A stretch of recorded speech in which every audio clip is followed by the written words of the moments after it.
Okay, get ready, because today we are diving deep into something really, really mind-bending Oh, yeah. called rogue philosophy. All right. And we're going to be looking at some excerpts from, well, the rogue philosopher themselves Sounds good. and unpacking some pretty radical ideas about, well, the nature of reality itself. I'm ready. Have you ever just stopped and questioned, like, what do we really know about the universe and how it all works? Yeah, all the time. Like, what if everything we just kind of take for granted? What if it's all based on, like, assumptions, Yeah. assumptions that might not even be true? Well, that's what's so fascinating about rogue philosophy, right? It's not just like putting forward another theory. It's like Mm. it challenges how we even think at the most basic level, you know? Like how we even perceive reality. Right. It's saying that things we think are totally fundamental, like linear time, the idea that there's one objective reality for everyone, Hmm. those might just be illusions, just limitations of, our human perspective. It's like we're, I don't know, like looking through a tiny keyhole Yeah. and thinking that's the whole view? Exactly. So where does this single point theory fit into all of this? This is like the big idea in rogue philosophy, right? Right, yeah. The single point theory, it basically proposes that everything that exists comes from a single, like, infinitesimally small point. Why? And this point is in perpetual cyclical motion. Okay. So imagine something so tiny you can't even comprehend it. Like smaller than an atom even. Way smaller. And it's constantly cycling through different states faster than we can imagine. Okay. And from this single point, through these processes of resonance and frequency interference, the whole universe unfolds. So it's like this tiny point is like the seed of everything. Yeah, you could say that. Like all the potential for everything we see and experience is packed into this one tiny point. Exactly. And it's through the interactions of, the frequencies generated by this point that all the complexity and diversity of the universe emerges. So it's kind of like, I don't know, a cosmic echo chamber or Right. something. This point sets off these chain reactions, all these cycles and vibrations, Yeah. and it expands exponentially, just generating this vastness that Yeah. we observe, That's right? the idea. Okay, so we've got this single point creating everything through frequencies, right? Right. But how do we go from frequencies to, like, actual stuff? Right. I mean, how do we get planets and stars and black holes from something that sounds more like, I don't know, a cosmic tuning fork? That's where the concept of resonance comes in. Right. Think of like a vibrating string on a musical instrument. Oh. The whole string's in motion, but certain points along it, Mm-hmm. those points, they resonate more strongly Yeah. and they create like standing waves. Oh, I see. So certain frequencies, they kind of create these stable points, these standing waves amidst all the motion. Yeah. And those stable points, that's what becomes the stuff. So, like, what we perceive as solid objects, those are actually just stable, persistent patterns of vibration. That's what the single point theory suggests, yeah. Okay, so then everything, like light, gravity, matter, even consciousness itself, all different expressions of these resonant frequencies. Yeah, that's the idea. Wait, even consciousness, like our thoughts and feelings could be part of this giant symphony of frequencies. That's what the rogue philosopher proposes. Wow. They say that consciousness might be a particularly complex resonance pattern, Mm. like a symphony within a symphony, you could say. Oh, yeah.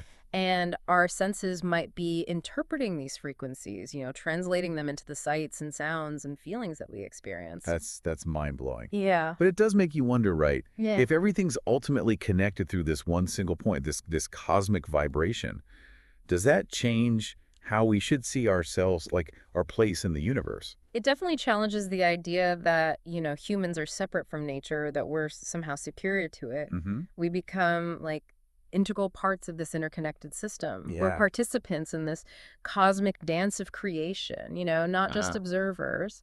Okay, so how does this radical new way of looking at reality, this idea that everything comes from a single point and unfolds through frequencies, Mm-hmm.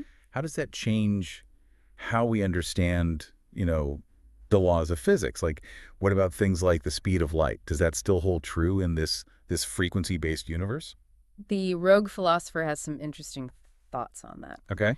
They suggest that what we perceive as the speed of light, maybe it's not really a limit on reality itself, Okay. but more like a limit on our perception of the single point cycles. I see. Imagine the speed of light is like the fastest frequency we can tune into, you know? Okay. It's not that nothing can travel faster. It's Mhm. more that our current understanding of physics, it just might not be equipped to grasp whatever's beyond that frequency threshold. So the speed of light is like the highest note on our cosmic piano.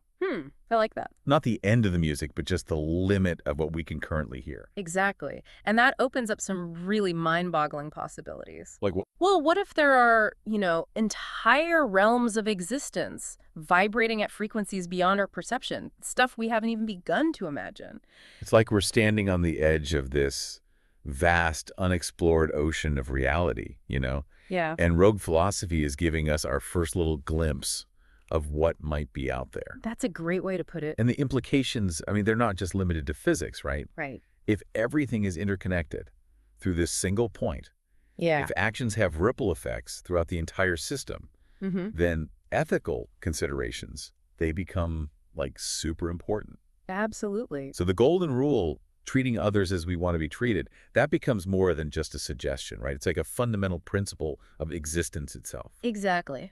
Harming another in the system, it becomes, in a sense, harming yourself. Whoa. It's a profound ethical shift. Yeah, And it comes directly from this new way of imagining reality. this is a lot to take in. But it's amazing how this seemingly simple idea, a single point, creating everything through frequencies, Yeah. can have such profound implications for how we understand the universe, our place in it. Absolutely. And it's not just about understanding the universe, it's about understanding ourselves, too. Exactly. And we've only just scratched the surface here.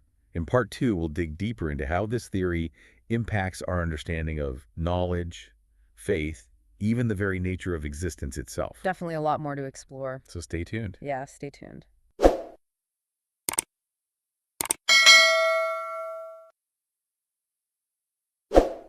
All right, welcome back to our deep dive into rogue philosophy. Yeah, last time we really started to explore this wild idea that everything, the entire universe, Mm-hmm. it all might come from a single point in perpetual motion, right? Yeah. Creating the universe through this incredible dance of frequencies and resonances. It's a pretty radical concept. It really is. We talk about how this single point could even give rise to the stuff of the universe. Right. We even explored the possibility that consciousness itself is like part of this giant cosmic symphony. It definitely challenges how we think about things. Absolutely. Yeah. It really does. But how does rogue philosophy, like, how does it change our understanding of knowledge itself? Like, if everything is in constant flux, always changing, can we ever really know anything for sure? That's one of the, I think, most interesting things about rogue philosophy. It really pushes us to reconsider what we even mean by knowing. Yeah. The rogue philosopher, they argue that instead of, clinging to these fixed absolute truths, Yeah. which, in a reality that's always changing, those truths might just be illusions. Right. They say we should focus on cultivating understanding instead. So it's less about having all the answers Yeah. and more about like being okay with the questions, being Mhm. okay with the mystery of it all. Exactly. It's a shift from searching for certainty to, embracing the process of discovery. Mm. We can even draw a parallel to, like, the scientific method here, right? Okay. It's all about constantly testing and revising, refining our understanding as new information comes along.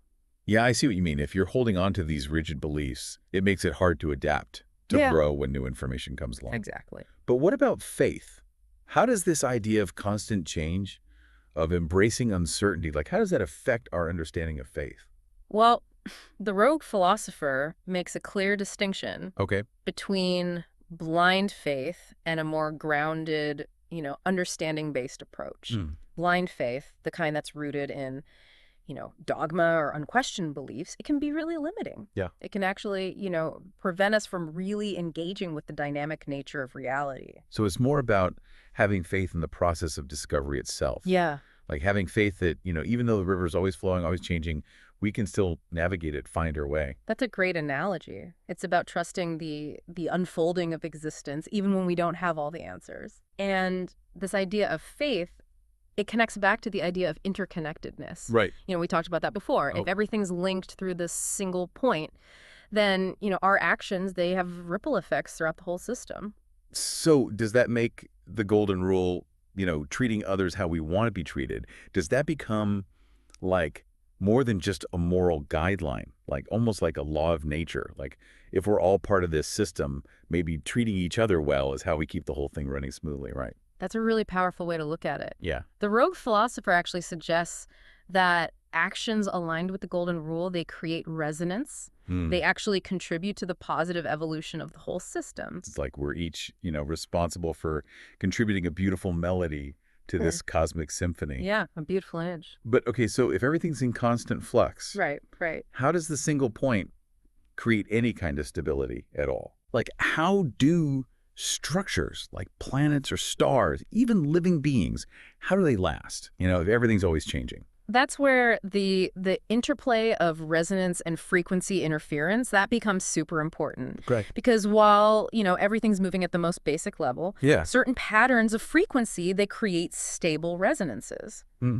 Think of like a whirlpool in a river. Yeah. The water's always moving. Mm-hmm. But the whirlpool, it maintains its form because of the specific patterns of flow. So even though the individual notes are changing, the overall melody can persist. Right. We're seeing the patterns, the harmonies that come out of this underlying process of change. Exactly.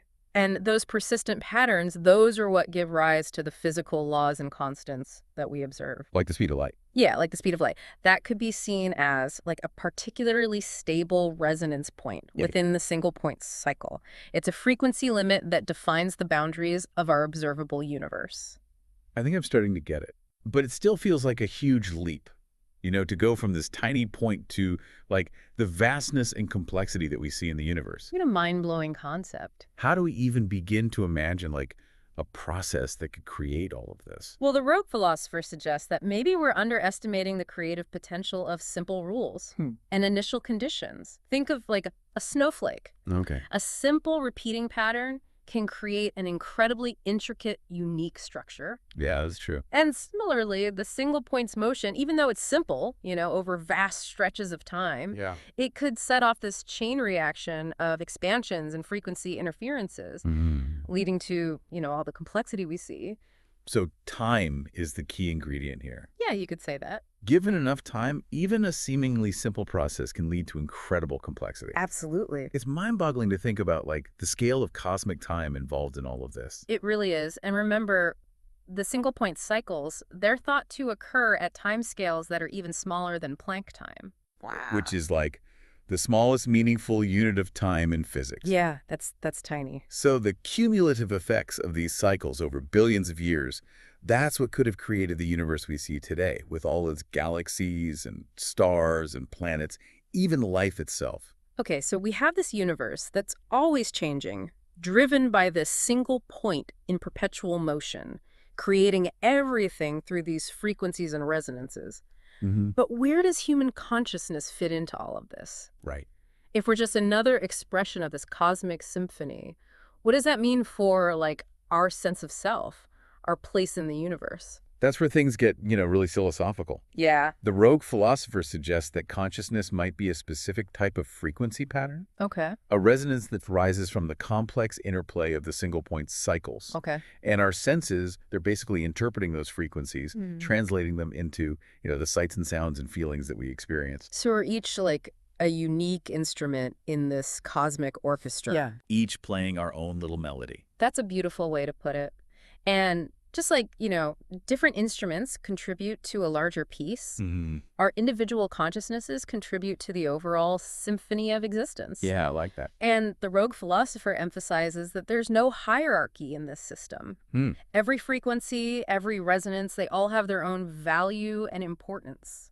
It's a very egalitarian way to see the universe. Yeah. It challenges those old ideas about humans being, separate from nature or superior to it. Absolutely. It highlights the interconnectedness of everything. We're not just observers of the universe. Yeah. We're integral participants in its ongoing creation.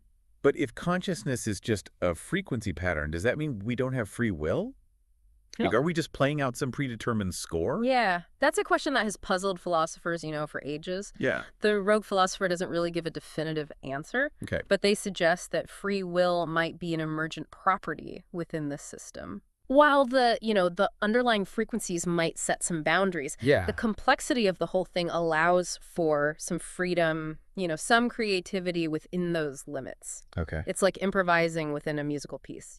I see. There's structure, but there's also room for individual expression. So we're not just puppets on a string. Right. We're more like musicians, co-creating the music as we go. That's the idea. It's a very empowering thought. It is empowering. Yeah. It emphasizes the importance of our choices, our actions. Even if we don't fully understand the score, we can still play our part in shaping the overall symphony. Absolutely. But how do we know if we're playing the right notes? Right. If there's no, like, ultimate authority, no fixed moral code, how do we make sense of, good and bad, right and wrong? That's where the rogue philosopher's emphasis on understanding comes back in. Okay. Instead of relying on, external rules. Yeah.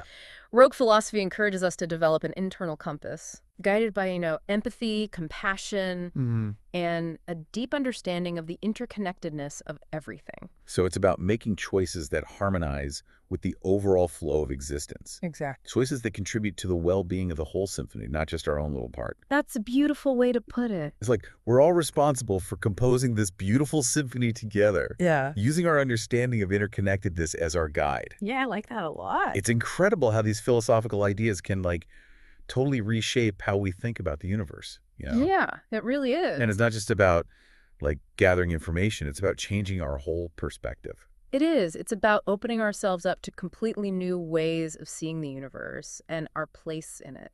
So what are your thoughts so far? Does rogue philosophy offer a compelling new perspective on existence? Let us know in the comments below.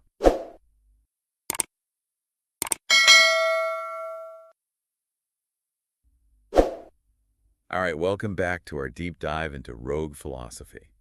So we've been exploring this crazy idea that everything, the entire universe, might actually be generated by a single point, this point in perpetual motion, and that it creates the universe through these frequencies, these resonances. We've covered a lot of ground, haven't we? We have. We've talked about how this idea challenges our understanding of knowledge and faith and even consciousness itself. But how does this radical new perspective, how does it change how we think about science? Things like, I don't know, quantum mechanics or gravity, those are pretty big deals in physics, right? Yeah. Quantum mechanics is already pretty weird on its own, right? It's all about the strange behavior of these tiny particles, at subatomic levels. Things can be in multiple states at once, and it's like observation itself influences reality. So how does rogue philosophy, how does that fit in with all of that? Well, quantum mechanics has always been a bit of a puzzle for physicists. It really defies, our everyday intuition about how things should work. Definitely. But rogue philosophy, it offers kind of a new way to approach these puzzling phenomena. Okay. If we remember that everything might ultimately be an expression of this single point's motion, this cyclic motion, Yeah. then maybe particles aren't really these solid, independent things like we often imagine them. Okay. What if they're more like temporary resonances, like patterns of interference within this constant cycle of the single point? So instead of picturing little tiny billiard balls bouncing around, we should be thinking more about, I don't know, ripples in a pond, Wow. constantly changing, interacting with each other. Yeah, that's a good way to visualize it. So then this idea that a particle can be in multiple states at the same time, like that whole superposition thing, Yeah. maybe that's just a single point cycling through those different states so fast, so rapidly, that we can't even see it directly. It's a possibility. It's like a spinning coin. Yeah. When it's spinning, it's both heads and tails at the same time. Right. Right. We only see one state when it stops spinning, when we actually observe it. That's a good analogy. So it's not about collapsing some mysterious wave function or anything. Maybe it's just about our limited perception. We're locking onto one particular pattern within all of these rapid cycles of the single point. We're just seeing a snapshot of this crazy dynamic process. It offers a more, intuitive way to understand those baffling quantum phenomena. Definitely. But what's really fascinating is how this perspective on quantum mechanics could connect to gravity. Okay, yeah, let's talk about gravity. It's this force that keeps us on the ground. It governs the movements of planets and stars. How does that fit into this symphony of frequencies and resonances? Well, according to the rogue philosopher, gravity could be a consequence of those frequency interference patterns we've been talking about. The ones created by the single point's motion. Remember those ripples in a pond? Imagine you drop two pebbles in, right? Okay. The ripples, they're going to interfere with each other. Yeah. You'll get areas where the waves are higher and areas where they cancel each other out. I see. So gravity, is that like those areas where the ripples of the single point cycles, they reinforce each other, creating like regions of higher density or attraction, like I don't know, like a cosmic dance floor where some spots are more crowded than others? I like that analogy. And the strength of gravity would depend on, how intense these frequency patterns are and how they're aligned. This could even open up new ways to understand the relationship between gravity and quantum mechanics, which has been, one of the biggest mysteries in physics. Instead of trying to like quantize gravity, maybe we need to understand it as this fundamental pattern within these frequency interferences. Like the bass line of the cosmic symphony, Yeah. underpinning all the other melodies and harmonies. Yeah, I like that. But, this is all still very theoretical. It is. The question is, how do we test these ideas? Yeah, it's one thing to have like a cool theory, but how do we know if it actually matches up with reality? That's the challenge for any new scientific theory, right? It has to not only explain what we already observe, but also make predictions that we can test, predictions that could even prove it wrong. So what kind of experiments could we design to really put rogue philosophy to the test? Like, where would we even begin? Well, one approach would be to look for like deviations from the current models that we have, Okay. particularly at extreme scales. Okay. For example, does the single point theory predict any differences in how gravity behaves near black holes? Where those frequency interferences would be incredibly intense. Yeah. Or could we look for evidence of those super fast cycles, those quantum level fluctuations that are supposed to like underpin reality according to this theory? Could we actually catch a glimpse of the universe's like underlying rhythm? Exactly. As our technology gets better, especially in fields like quantum computing, we might be able to design experiments that can probe those really fundamental levels of reality. Oh. Maybe even simulate the single point's motion, see if it generates patterns and behaviors that match what we see in the universe. It's amazing to think that these abstract philosophical ideas Yeah. that they could actually lead to like concrete testable science. That's what's so cool about this whole deep dive. It's not just about learning new facts. It's about like expanding our minds, opening ourselves up to completely new ways of looking at the universe and our place in it. It really highlights how much we still don't know. It does. And who knows what amazing discoveries are waiting for us as we keep exploring. Big thanks to you for coming along on this journey with us, and to the Rogue Philosopher for giving us so much to think about. So to all of you listening out there, keep questioning, keep exploring, Yeah. because the universe is full of wonders that are still waiting to be discovered.